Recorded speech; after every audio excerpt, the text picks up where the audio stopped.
함성중. 네, 안녕하세요. 반갑습니다. 불자님들 한 달 동안 잘 지내셨습니까? 예. 날씨 기온이 많이 올라갔죠. 예, 이제 조금 있으면 여름이 이제 본격적으로 시작될 것 같습니다.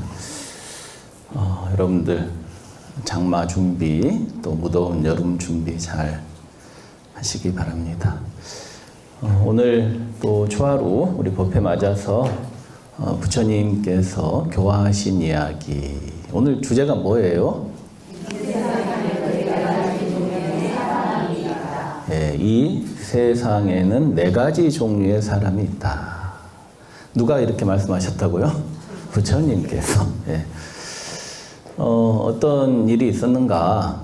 부처님께서 사위성 기원정사에 계실 때 일이 있었어요. 부처님께서 이제 사원에 계시는데 그 나라의 왕이죠. 코살라국의 왕인 파사익 왕, 우리 인도 말로는 프라세나짓 왕. 이제 그 당시 인도에서 가장 강력한, 가장 큰 나라였습니다. 코살라국의 왕인 프라세나짓 왕이 부처님께 찾아와서 부처님께 법문을 청하셨다는 거예요. 부처님, 이 세상에는 각양각색의 사람들이 각양각색의 모습으로 살아가는데, 이 많은 사람들이 이렇게 다양한 모습 속에서 살아가는데, 이런 모습 속에는 우리가 어떤 것들을 우리가 알 수 있습니까? 왜 어떤 사람은 행복한 가정에 태어나서 행복한 삶을 살고, 또 어떤 사람은 또 불행한 가정에 태어나서 행복한 삶을 살면 좋은데, 또 행복한 삶을 사는 사람도 있지만 불행한 가정에 태어나서 더 불행한 삶을 사는 사람도 있고, 행복한 가정에 태어나서 다 행복하게 살 것 같지만 또 어떤 사람은 항상 마음이 불안하고 불행하게 그렇게 살아간단 말이죠. 그래서 어떻게 해서 사람이 사는 모습이 다 이렇게 다릅니까? 이제 여쭤봤다는 거예요. 그러니까 부처님께서 이제 대답하시기를, 대왕이시여, 이 세상에는, 이 세상 사람은 4가지 종류의 사람이 있습니다. 여러분들은 어디에 들어가나 한번 스스로 잘 자신을 살펴보세요. 네, 부처님께서 4가지 종류의 사람이 있다 이러셨는데, 첫 번째는 어두운 곳에서 어두운 곳으로 나아가는 사람이다. 두 번째는 어두운 곳에서 밝은 곳으로 나아가는 사람이다. 세 번째는 밝은 곳에서 어두운 곳으로 나아가는 사람이다. 네 번째는 밝은 곳에서 밝은 곳으로 나아가는 사람이다. 이렇게 4가지 종류의 사람이 있다. 어두운 곳에서 어두운 곳으로 나아간다. 이런 사람은 어떤 사람일까요?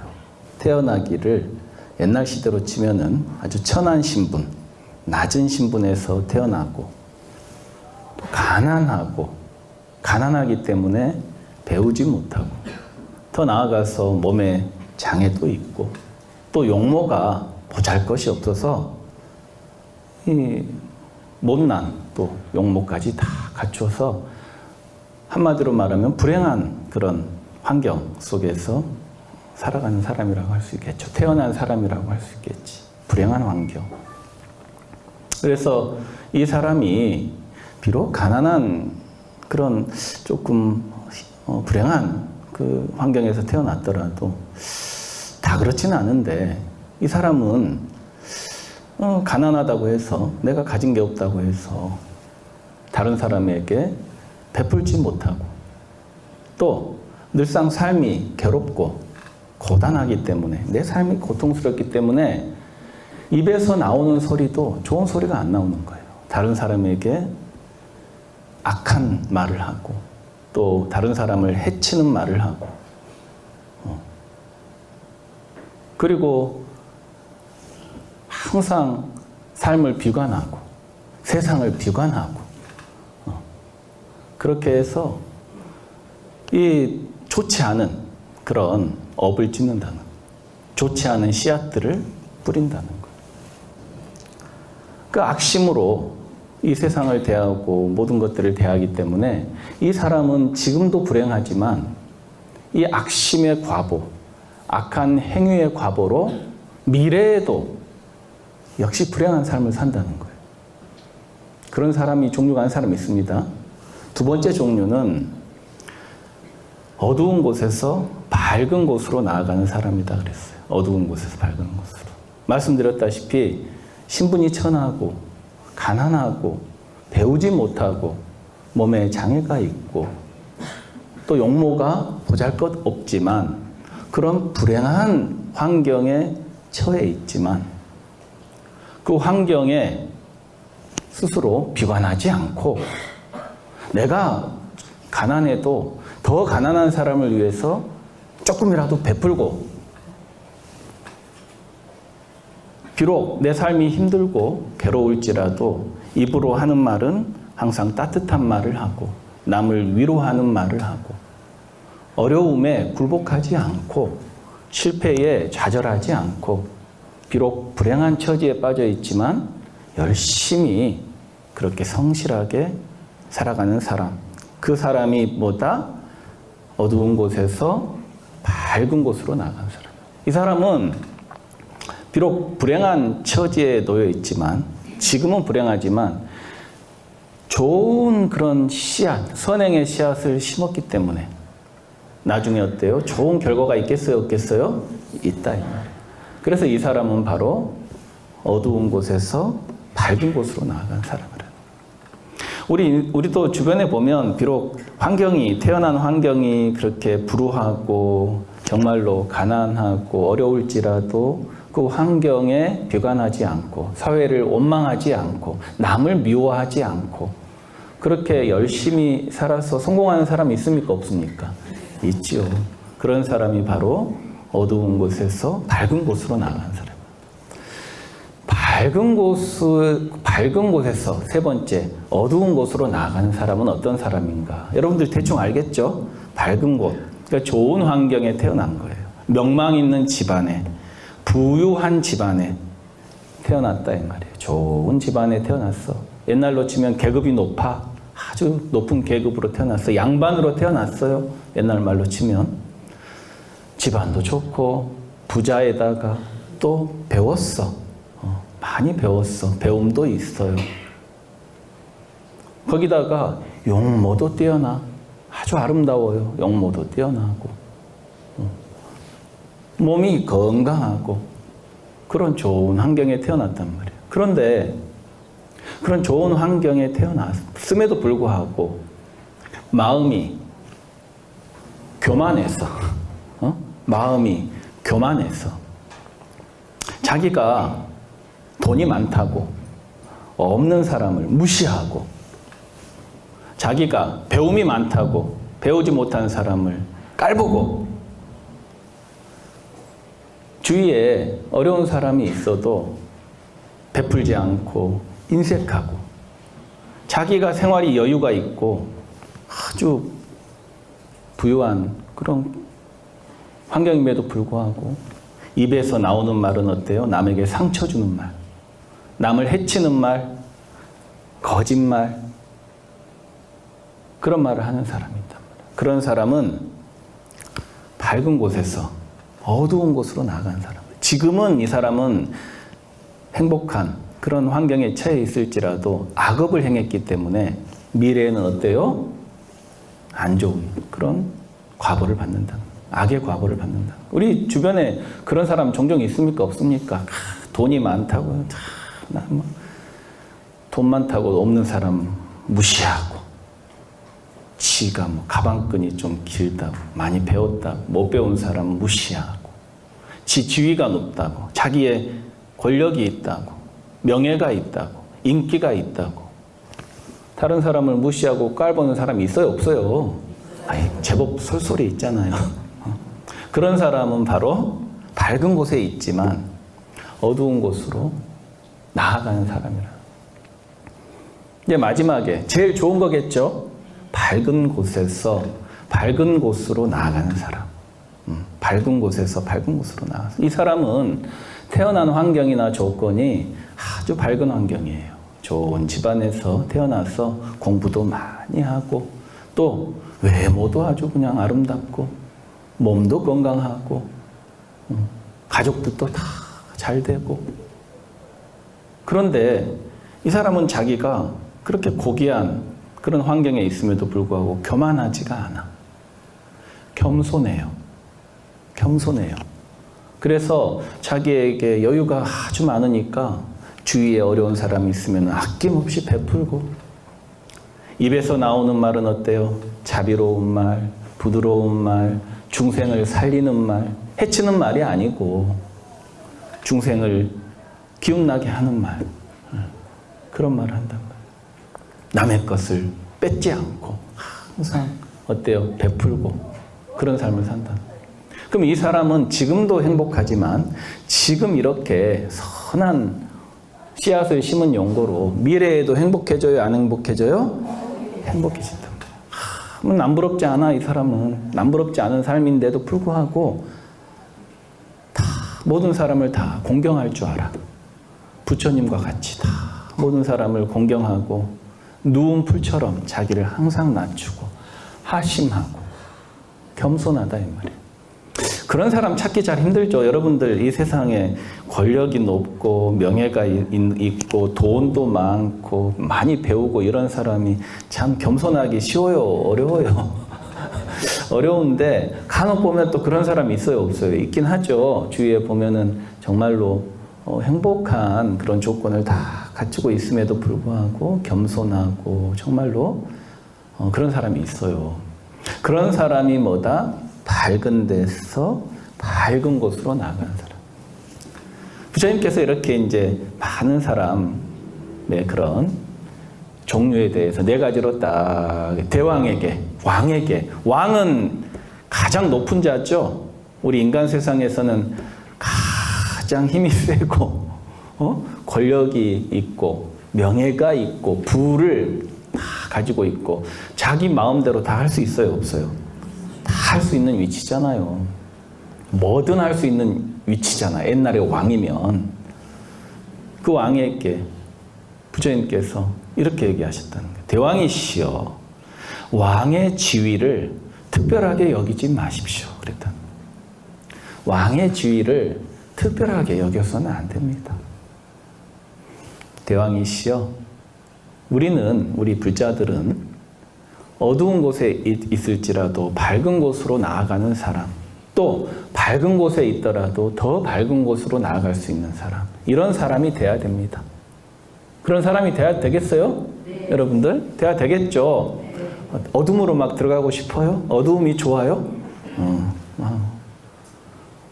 어두움이 좋은 사람은 없을 것 같아. 어두움이 좋아서 일부러 들어가는 사람은 없고 이제 자기 스스로가 자기 마음을 그렇게 만드는 거죠. 대왕이시여, 왕의 지위를 특별하게 여겨서는 안 됩니다. 대왕의 자리에 있을 때 많은 백성을 이익하게 할 수도 있는 자리지만 그 대왕의 자리는 많은 백성을 해칠 수도 있는 자리입니다. 그렇죠? 왕의 위치는 그 권력이라는 게 있기 때문에 많은 것을 가지고 있기 때문에 어려운 백성들을 다 돕고 보살피고 할 수 있는 자리지만 또 한편으로는 어때요? 그 권력을 잘못 쓰면 어떻게 돼요? 그 권력을 이용해서 사리사욕을 취하고 그 권력을 이용해서 백성들을 해칠 수도 있죠. 그 무서운 자리지 않습니까? 많은 사람을 해치게 할 수도 있고 많은 사람을 살릴 수도 있는 자리예요. 그 자리가. 왕의 자리는. 대왕이시여, 왕의 자리는 그렇게 무거운 자리입니다. 특별하다고 여기지 마시고 백성들을 외아들처럼 여기시고 그렇게 백성들에게 잘 베풀고 보살핀다면 대왕께서는 따로 수행 안 하셔도 됩니다. 그것이 최고의 수행입니다. 따로 단식한다고 금식기도 한다고 3,000배 한다고 열심히 기도 따로 안 하셔도 됩니다. 대왕께서는 다만 백성들에게 선정을 베풀고 외아들처럼 생각한다고 한다면 대왕은 따로 수행 안 하셔도 훌륭한 수행을 하는 것과 마찬가지입니다. 이렇게 이제 왕에게 얘기했다는. 여러분 생각해 보세요. 요즘 시대에도 대통령 만나가지고 대통령님의 자리를 특별하다고 여기지 마세요. 국민들을 외아들처럼 생각하고 그렇게 잘 섬기세요. 이렇게 얘기할 수 있는 사람이 있을까 없을까? 요즘 시대에도. 요즘 시대에도 잘 없을 것 같아. 그 왕, 대통령, 권력자를 만나서 그렇게 다 정말로 직원이라고 할 수 있는 걸 할 수 있는 사람이 그런 종교인도 잘 없을 것 같은데 부처님은 2600년 전에 이미 그렇게 그 권력을 가진 왕에게 그런 훌륭한 법문을 하셨다는 거예요. 그래서 그 얘기를 들은 프라세나짓 왕이 크게 감동을 받으셨다. 이제 프라세나짓 왕은 이제 그 마갈타국의 빈비사라 왕이라는 그런 대왕과 두 분이서 이제 가장 인도에서 큰 제국을 그 당시에 지배했던 왕이었는데 그 두 분 다 부처님의 신자였습니다. 신자. 이제 그런 일이 있었다. 여러분들은 이 네 종류의 사람 중에 첫 번째하고 세 번째는 좀 안 되면 좋겠죠. 어두움에서 어두움으로 들어간다든지, 밝은데 어두움으로 들어간다든지, 돈이 많다고 해서 다 마음이 이렇게 우리가 여유 있고 마음이 아주 넉넉하고 그런 건 아닙니다. 재물이 많은 사람 중에도 아주 인색하고 옆에 사람이 굶어 죽어가도 모른 체하고. 그러니까 돈이 많다고 해서 베푸는 건 아닙니다. 스님이 봤을 땐 그런 것 같아요. 있고 없고의 문제는 아니다. 우리가 조금이라도 베풀 수 있는 그 마음은 그 있고 없고의 문제가 아니고 그 사람의 그 마음씀의 문제다.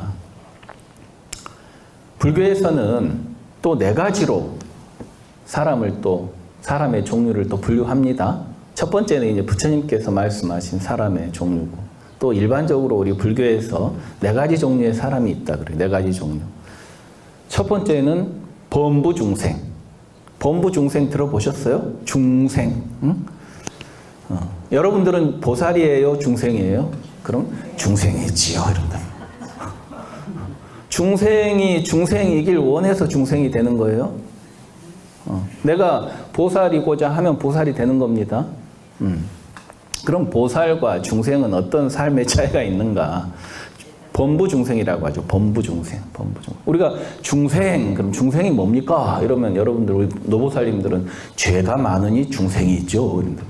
업장이 두터워서 중생이죠. 이러는데 그게 중생이 아닙니다. 중생의 정확한 정의는 어리석어서 중생입니다. 죄가 많아서 중생이 아니고 어리석으니 중생입니다. 삶의 지혜가 없고 깨달음의 지혜가 없어서 세상을 바로 보지 못하고 항상 아전인수격으로 내 시각으로 다 어리석어요. 그래서 중생의 특징은 어리석음입니다. 이 어리석은 중생은 어떠냐? 베풀지 않고 얻으려고만 해. 바라기만 한다 이 말이에요. 노력하지 않고 수확만 바래. 우리가 흔히 하는 말로 가는 말이 고와야 뭐가 고와요? 오는 말이 곱다. 콩 심은 데 콩 나고 팥 심은 데 팥 난다. 그런 얘기 우리 흔히 많이 하는데 그런 게 중요한 게 아니야. 어리석은 중생은 그냥 노력하지 않고 자기는 사랑을 베풀지 않고 사랑 받기만을 바라고 자기는 전혀 이해하지 않으면서 모든 걸 다 자기는 이해해 주기를 바라고 그런 사람을 보면 여러분들이 봤을 때도 어리석어 보여요? 현명해 보여요? 어리석어 보이죠. 어리석어 보이죠. 이 어리석은 중생은 어리석어서 자기 이익을 위해서 다른 사람을 해쳐요. 내가 노력하지 않았으니까 가진 게 없어. 그러니까 다른 사람 걸 뺏는단 말이에요. 그러니까 다른 사람을 해쳐. 다른 사람 걸 뺏으면 그 과보를 받아요, 안 받아요? 그 과보를 또 받죠. 그러니까 어리석은 중생은 어리석어서 남을 해치고 그 과보로 나도 해친다 이 말이에요. 그게 어리석은 중생이에요. 비유하자면 농사 짓는 거에 비유하자면 우리 요즘에 우리 절에 신자분들도 이렇게 밭 조그만 거 하나씩 어떻게 구해가지고들 농사도 짓고 밭도 일고 그게 취미생활이죠. 그건 사실 그 정도면 취미생활인데 옛날에 이제 시골에 보면 그 생계로 하시잖아요. 생계로 정말 생계로 막 농사 짓는 분들 많은데 지금 우리는 이제 농경 국가에서 이제 지금은 산업화 이제 뭐 더 나아가서 이제 완전히 발달된 AI라든지 이런 걸 얘기하는 시대가 돼버렸는데 농사 짓는 것만큼 성실한 게 없죠. 농사 짓는 것만큼 그 결과물이 확실한 건 없죠. 노력한 만큼 그 열매가 열린단 말이에요. 그러니까 어리석은 중생은 뭐냐? 봄에 다른 사람 다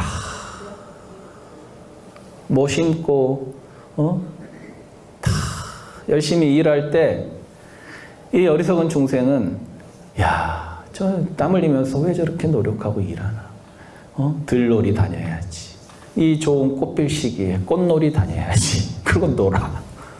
봄에는 꽃볕 타고 놀고 다른 사람 일할 때 여름에 그 더운 날 그 열심히 일하는 사람은 논에서 밭에서 땀을 뻘뻘 흘리면서 허리 그 아파가지고 펴지도 못하는 그 아픈 허리를 그렇게 숙이고 일하는데 왜 저렇게 힘들게 일하나 이러면서 나무 그늘에 앉아가지고 수박 먹고 있는데 말이야.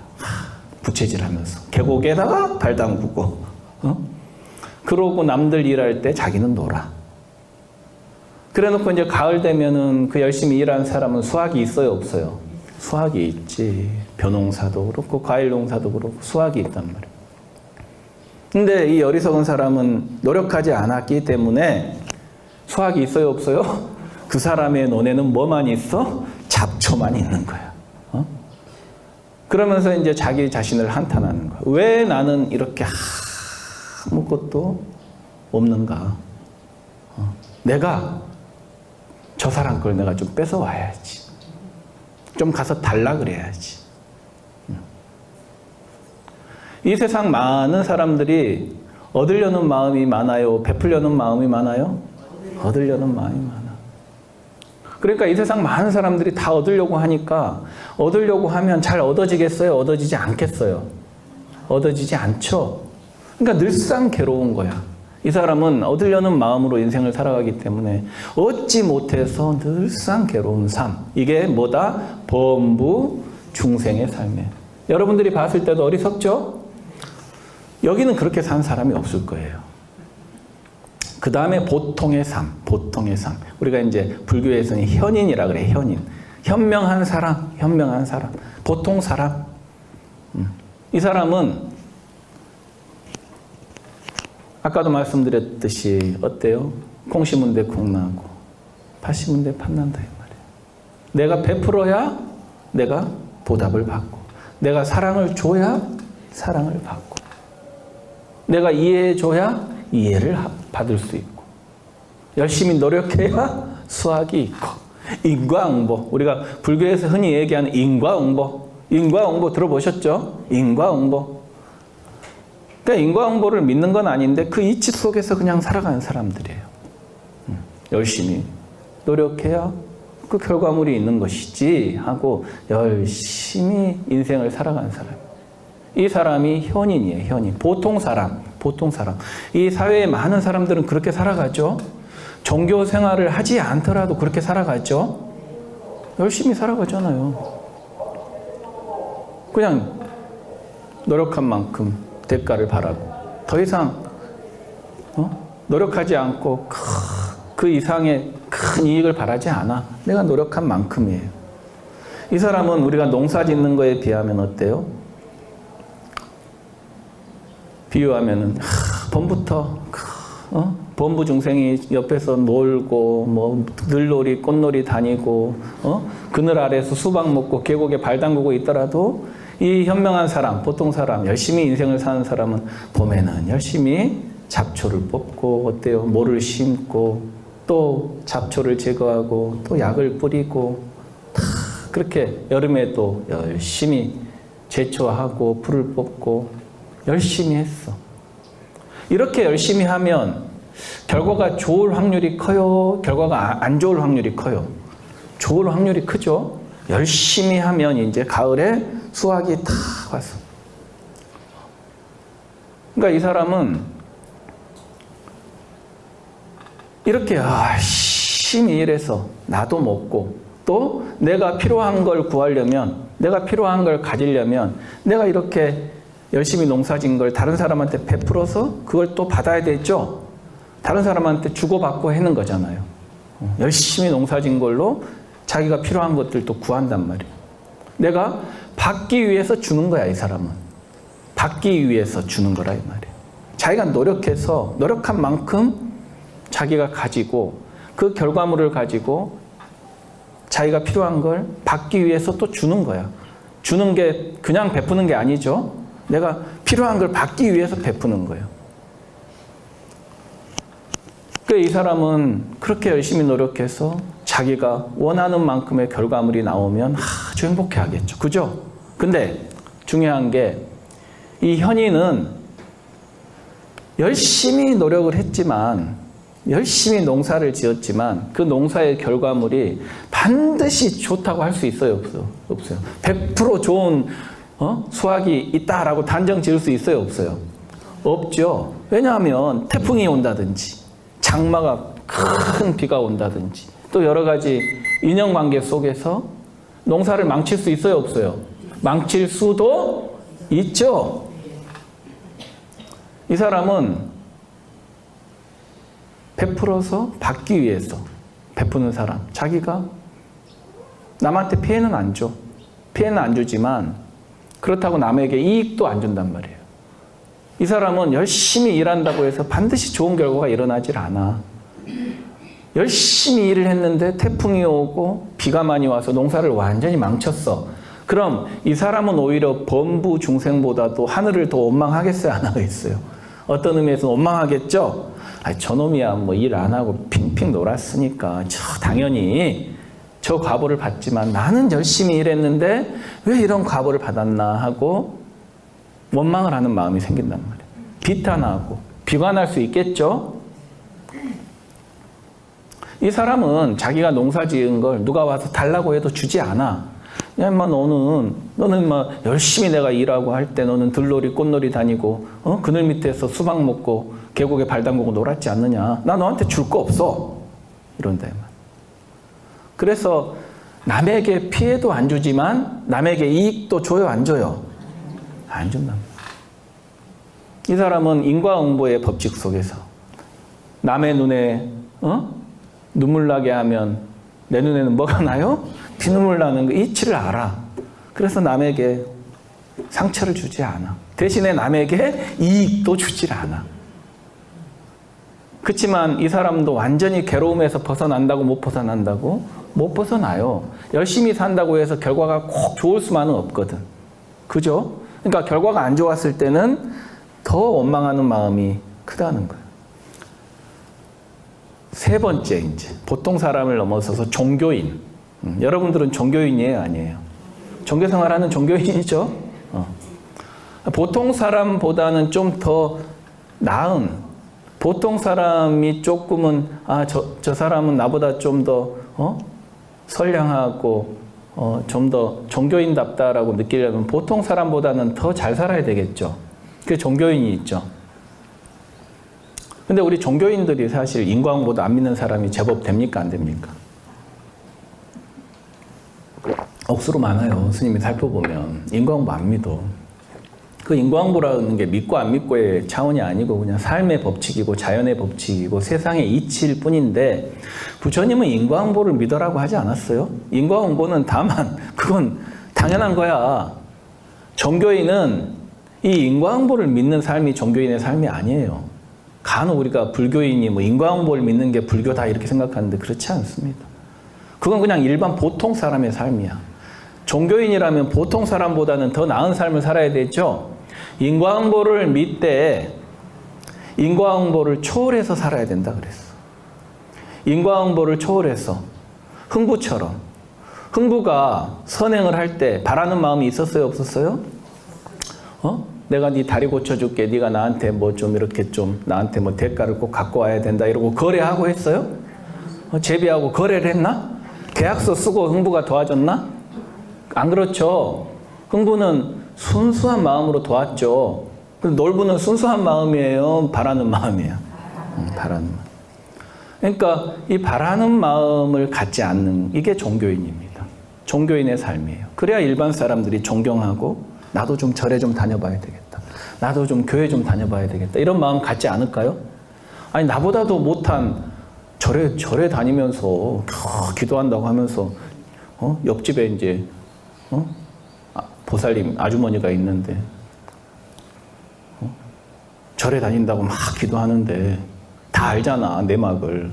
자기 아들이 지방대학도 못 갈 실력인데 절에 가가지고 서울대 보내달라고 기도하고 있어.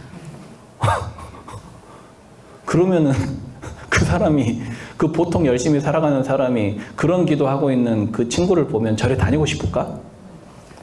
네? 안 다니고 싶을까? 합격하면 다녀요? 여기 영어마다. 그러니까 세 번째는 종교인. 우리가 흔히 얘기하는 불교에서는 뭐라고 부릅니까? 보살. 보살의 삶이에요, 보살. 보살은 어떤 사람인가? 보살은 어떤 사람인가?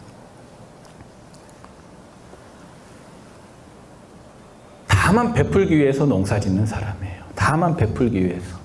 이 사람은 뭐 주고 받으려는 마음이 없어. 다만 베풀기만 해. 농사를 지을 때도 농사 지어서 다 베풀기 위해서 하는 거예요. 다 베풀기 위해서. 그런 마음으로 농사를 딱 진다고 생각해 보세요. 결과물에 연연하지 않아. 결과물에 연연하지 않아. 과보에 연연하지 않아. 이 사람은 과보에 집착하지 않아요. 그건 과보에 집착하지 않기 때문에 농사 짓는 그 순간순간이 행복해요, 안 행복해요? 씨 뿌리고 일하는 게 들놀이, 꽃놀이 다니는 것보다 행복해. 일하면 밥맛도 좋고. 열심히 일하는 그 속에서 재미 다 보는 거예요. 그 삶 자체가 그 순간순간이 행복하기 때문에, 과보에 연연하지 않기 때문에, 결과물에 신경을 안 써. 현인은 결과물을 보고 하는 거잖아요. 그죠? 이 수학의 결과물을 좋은 결과물에 집착하면서 좋은 결과가 일어나야 되는데, 수학이 좋아야 되는데, 그러니까 그 순간순간이 다 고통인 거야. 괴로움이고. 근데 우리 보살심은 어때요? 보살의 마음은 베풀기 위해서 농사를 짓기 때문에 결과물에 연연하지 않기 때문에 그 농사 짓는 그 순간순간이 행복하고, 설령 농사가 태풍이 와서 잘 안 됐더라도 어차피 베풀기 위해서 농사 지었기 때문에 원망하는 마음이 있어요, 없어요? 원망하는 마음이 없지. 베풀기 위해서 농사를 지었기 때문에 설령 수확이 적더라도 어때요? 원망하는 마음이 없어. 적으면 적은 대로 베풀고 많으면 많은 대로 베풀고. 다만 베풀 뿐이에요. 결과물이라는 게 그냥 다만 똥과 같은 거예요, 똥. 여러분들 똥이 만들어지기까지 얼마나 많은 인연과 얼마나 많은 노력이 필요합니까? 여러분들 똥이 그냥 만들어져요? 아니죠. 똥이 하나 만들어지려면 가서 일을 해야 돼요, 안 해야 돼요? 일을 해야 돼. 열심히 일을 해야 돼. 그래가지고 또 일을 해서 돈을 벌어서 장을 봐야 돼요, 안 봐야 돼요? 장을 봐야 돼. 장 보고 장만 봐서 끝나? 그 요리를 해야 돼, 안 해야 돼? 요리를 해야 되잖아. 그걸 또 먹어야 돼, 안 먹어야 돼? 이도 아픈데, 이도 막 아파 죽겠는데 그걸 꼭꼭 씹어서 또 먹어야 되잖아. 그렇게 어렵게 해서 만든 게 뭐예요? 똥이야, 사실은. 근데 내가 이렇게 똥을 싸놓고 옆에 지나가던 강아지가 와가지고 그 똥을 먹으면은, 똥개가 와가지고 먹으면은, 야마! 그거 내가 어렵게 만든 건데 먹지 마! 이렇게 얘기하는 사람이 있어요, 없어요? 있어요? 그 이제 그 이치를 똥이라는 게 하나 생기려면은 그렇게 어려운 그런 인연들이 노력이 모여서 생기는구나. 그 이치를 알고 이제 그 이치 속에서 귀한 거니까, 정말 귀하게 생각해서 먹지 마 이럴 수는 있겠지만 그거 못 먹게 막는 사람은 없겠죠. 그거 먹지 말라고 이렇게 하는 사람은 없을 거예요. 왜? 이미 다 활용을 했기 때문에 우리가 재미 다 봤기 때문에 이건 그냥 결과물이야. 결과물인데 그냥 걔가 가져가도 아무렇지 않아. 집착이 없어. 그러니까 보살은 열심히 일한 그 대가, 결과물을 똥과 같이 여긴다는 거예요. 그 일하는 과정 속에, 수행하는 과정 속에, 실천하는 과정 속에 이미 재미를 다 봤어. 선행하면서 이미 재미를 다 봤어. 그 선행의 결과물에 대해서는 그냥 관심이 없어. 집착도 없고. 그래서 금강경에서 뭐라고 합니까? 불수불탐이다 그랬어. 보살은 과보를 받지도 않고 탐하지도 않는다 그랬어. 이 과보를 받지 않는다는 얘기가 진짜 안 받는다는 얘기가 아니에요. 선행을 하면 반드시 좋은 결과가 있을까 없을까? 있죠. 좋은 결과가 있지만 보살은 그거 안 받는다 얘기야. 결과물이 반드시 오지만 오는 것을 갖다가 내가 가지지 않고 그것도 중생에게 베풀어 버려. 그러면 이제 우리가 흔히 얘기하는 복리이자라고 들어봤어요? 복리, 이자에 이자가 붙어가지고 헤아릴 수 없는 이제 복을 받는 거야. 그러니까 보살은 다만 베풀기 위해서 농사를 짓는다 이 말이에요. 그렇기 때문에 보살은 모든 과정이 행복하고 모든 과정 속에서 이미 인생의 재미를 다 본 사람이야. 여러분들 행복이라는 게 지금 행복해야 될까? 뭐가 됐을 때 행복하면 좋을까? 사실 지금 행복해야 좋죠.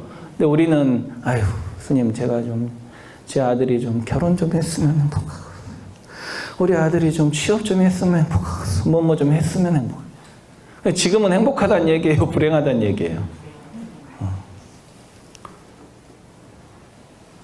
되든지 말든지 그냥 지 인생 지가 이렇게 생각하면 좋지만 그게 안 되죠. 보살님들한테 그것까지 바라면 스님의 욕심일 것 같고. 근데 조금은 좀 이렇게 객관적으로 좀 자식이든 남편이든 가족이든 좀 이렇게 좀 남이잖아요. 남 아니에요? 나예요? 가족이 나예요? 좀 가까운 남이지. 가까운 남일 뿐이지. 그죠? 남이야 사실은. 어떨 때는 남만도 못해. 그럴 경우도 있잖아요. 항상 가족이 남보다 좋은 건 아니잖아. 어떨 때는 왼수라 그러잖아요. 왼수야. 지나가는 사람한테 이 왼수야 이러면서 따라다니는 보살님이 있어요? 누구한테는 왼수야 그래? 가족한테는 왼수야 그랬다. 뭔가 문제가 있는 거 아니에요? 가장 소중하다고 하면서 왼수야 그래. 이게 이제 범부 중생이 있고 현인이 있고 보통 사람. 세 번째는 종교인 우리 보살님들. 바라는 마음이 없어. 오로지 베풀려는 마음만 가지고 인생을 살아간다. 그러면 내가 괴롭지 않아. 내가 괴롭지 않으면 누가 좋아요? 내가 좋죠? 남편이 좋아요? 내가 괴롭지 않으면 자식이 좋다. 내가 괴롭지 않으면 내가 좋죠. 이제 마지막 부처님의 삶이에요. 부처님의 네 번째 부처님의 삶. 베풀지 않고 그러니까 얻으려고 하지 않고 다만 베풀기만 한다. 나는 다만 베풀기만 한다. 이런 삶을 살면 불행은 없고 행복이 많은데 그래도 이 사람도 아직도 다만 베풀기만 한다. 이것은 누가 베푼다는 얘기예요? 내가. 그죠? 베푸는 사람과 베품을 받는 대상이 있는 거죠. 나는 그냥 다만 베푸는 삶을 살 거야. 이게 보살의 삶인데 아직까지 베푸는 자가 있고 베품을 받는 대상이 있다는 거야. 그러면 다만 베풀기만 하지만 베품을 받는 대상이 내 뜻대로 또 되지 않으면 괴로울 수가 있어, 조금은. 근데 부처의 삶은 뭐냐? 베푼다, 내가 너에게 베푼다 하는 그런 생각이 없어요. 여러분들 저 숲의 나무가 우리에게 산소를 제공합니까? 안 합니까? 제공하죠. 근데 나무가 우리에게 생명을 제공해준다 이런 생각이 있을까 없을까? 나무는 그런 생각이 없겠죠. 나무는 우리에게 생명을 주죠. 근데 그 나무는 너희들에게 내가 생명을 주느니라 이런 생각이 없다고. 이게 부처님 삶이에요. 베풀지만 베푼다는 생각이 없어. 베풀지만 베푼다는 생각이 없어요. 한 몸이니까. 한 몸임을 깨달은 존재. 이 연기라고 하죠. 부처님의 깨달음, 연기란 말이에요. 한 몸이야. 부처님께서 깨닫고 보니까 우리가 한 몸이야. 한 몸. 한 몸이었어. 근데 한 몸이 아니고 각자라고 생각하고 서로 죽이고 서로 찌르고 그런 삶을 살았던 거야. 결국에는 누가 누구를 죽이는 거예요? 내가 나를 죽이는, 내가 나를. 여러분들 그 공명조라는 새가 있습니다. 공명조. 우리 아미타경에 보면 공명조라는 새가 나와요. 아미타경. 극락에 있는 새야. 극락에 있는 새. 공명조. 극락에는 이 공명조가 있어서 이 공명조가 아주 항상 기분 좋게 서로 싸우지 않고 노래하는 곳이라는 거예요. 이 공명조가 어떻게 생겼냐면 머리가 두 개야. 몸뚱이는 하나고 새가. 이 새가 머리가 두 개인데 몸뚱이는 하나예요. 그래서 이 두 놈이 서로 시샘을 하는 거야. 서로 그냥 시기 질투하고 한 놈이 자고 있으면 한 놈이 막 시끄럽게 막 떠들고 막. 그 두 놈이 사이가 안 좋았던 거야. 그래가지고 이 한 놈이 내가 저 놈을 죽여버리고 내가 행복하게 살아야지 하고 독약을 딱 먹여버렸어. 응? 머리는 두 개인데 몸뚱이는 하나예요? 그럼 저놈 입에다 독약을 넣어버리면 나도 죽어 안 죽어? 죽어. 우리 그러는 경우 많잖아요. 저 인간을 내가 확 괴롭히고 저 인간 확 못 살게 해버리면 내가 행복해질 거야. 행복해지든가 못 살게 하면. 내 마음은 좋아? 내 마음은 좋든가요? 막 내 성질대로 하고 나면 좋든가? 좋은 사람 없을걸. 독약 먹는 거거든. 같이. 공명조가 그런 새예요. 서로 시기하다가 한 놈이 한 놈 입에다 독약을 넣어서 같이 죽은 거야. 어리석죠? 그런 공명조도 극락에서는 서로 싱글싱글하면서 서로 사이좋게 노래 부르는 곳이라는 거야. 극락이. 이게 이제 이 공명조라는 새는 바로 이제 부처님의 연기법을 의미합니다. 한 몸이야, 한 몸, 한 몸. 한 몸이기 때문에 사실 돕지만 돕는 게 아니야. 내일 하는 거예요. 그죠? 여러분들 아침에 나오실 때 여러분들 얼굴 세수 누가 해줬어? 이 손님이 해줬죠. 손이. 손이 세수 해줬어? 안 해줬어? 해줘. 얼굴 세수 해줬어. 그러고 나서 손이 얼굴한테 야, 너 내가 깨끗하게 해줬으니까 나한테 이것저것 좀 대가 좀 해봐. 이렇게 얘기하나요? 손이? 안 하죠. 안 하죠. 손이 그렇지 않나. 당연히 한 몸이니까 그냥 한 거야. 그러니까 부처님의 선행은 그런 선행이에요. 한 몸인 걸 깨달으신 분이기 때문에 저 사람을 살리는 게 누가 사는 길이야? 내가 사는 길이에요. 다른 사람 잘 되게 하는 게 내가 잘 되는 길이야. 내가 잘 되는 길이 무슨 길이라고? 다른 사람 잘 되게 해주면 내가 잘 되는 길이야. 그게 부처님의 길이에요. 근데 우리는 아직 깨달았어? 못 깨달았어? 못 깨달았지만 부처님의 깨달음이 있는 거예요? 없는 거예요? 반드시 있는 거죠. 우리도 그런 쪽으로 가야 되죠. 그러려면 우리도 어떻게 선행을 해야 된다는 데 대한 답이 나오죠. 오른손이 왼손 긁어주듯이 왼손이 오른손 긁어주듯이 그렇게 아무 바람 없이 바라는 마음 없이 한 몸으로서 그렇게 우리가 실천하는 삶, 선행을 하는 삶, 그런 삶이 어떤 삶이다? 부처님. 그러니까 여러분들이 부처님과 같은 깨달음이 없기 때문에 부처님처럼 살기는 쉬워요, 안 쉬워요?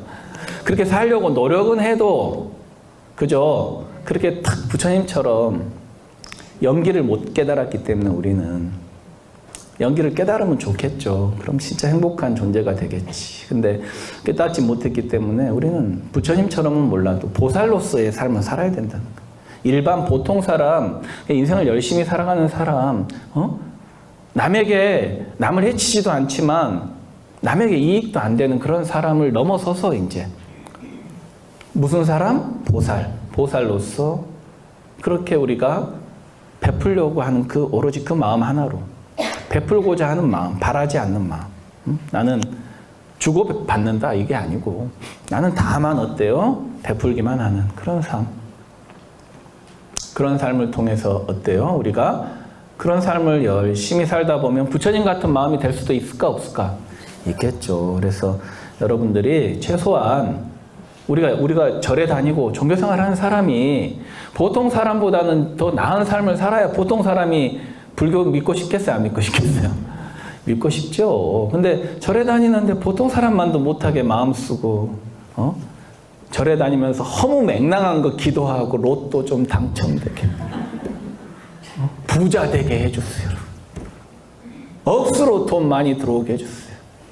일확천금을 노리고 절에 다니면 그 누가 열심히 인생을 살아가는 사람이 어떻게 절에 다니고 싶은 마음이 생기겠습니까? 그래서 포교를 하는 건 우리가 입으로 하는 게 아닙니다. 입으로. 내가 가족들에게 그런 보살의 모습, 주위 사람들에게 그런 보살의 모습, 이런 모습들을 보여야 포교는 자연적으로 된다. 여러분들 오늘 이렇게 부처님의 네 종류의 사람이 있다. 또 우리 불교에서는 본부와 현인과 보살과 부처 이렇게 네 삶이 있는데 우리 불자들은 어때요? 최소한 보살이나 부처님 정도의 삶을 좀 살아보자. 부처님 같이는 힘들면 어때요? 보살. 여러분들 다 보살님 이렇게 절에 오면 불러요? 안 불러요? 보살님 그만한 일에 왜 그러세요? 내가 보살이에요? 내가 스님이에요? 내가 부처예요? 보살님 좀 참아보시고 좀 이해하시고 그렇게 해보세요. 안 되는데요? 중생에게 왜 자꾸 보살이라 그래요? 스스로 중생이길 위해서 중생이 된다. 자꾸 여러분들이 보살심을 내야 뭐가 돼요? 보살이. 여러분들 장시간 앉아 계신다고 정말 고생들 하셨습니다. 이제 또 여름 다가오는데 요즘에 환절기라 감기 환자 많은 것 같아요. 건강 유의하시고 다음 달에 초하루 법회 때 또 반가운 얼굴 뵙겠습니다. 모두 수고하셨습니다. 성불하십시오.